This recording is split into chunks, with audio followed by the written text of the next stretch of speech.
Friends, आप सभी को मेरी राम राम, जय श्री श्याम। श्याम चैनल पे आप सभी का बहुत बहुत स्वागत है। सबसे पहले मैं अपने उन सभी फ्रेंड्स को थैंक्स कहना चाहूँगी जिन्होंने मेरी वीडियोस को लाइक किया, मेरे चैनल को सब्सक्राइब किया। So thank you so much.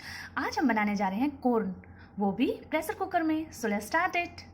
दोस्तों, आज हम अपने कॉर्न्स को प्रेशर कुकर में बनाएंगे। मैंने यहाँ पे 2 बाउल कॉर्न्स लिए हैं और इसमें 1 गिलास पानी ऐड करेंगे और थोड़ा सा नमक। यहाँ पे मैं हाफ टेबल स्पून नमक ऐड कर रही हूँ और इसे अच्छे से मिक्स करके अब अपने कुकर को बंद करके 2 विसल आने तक वेट करते हैं।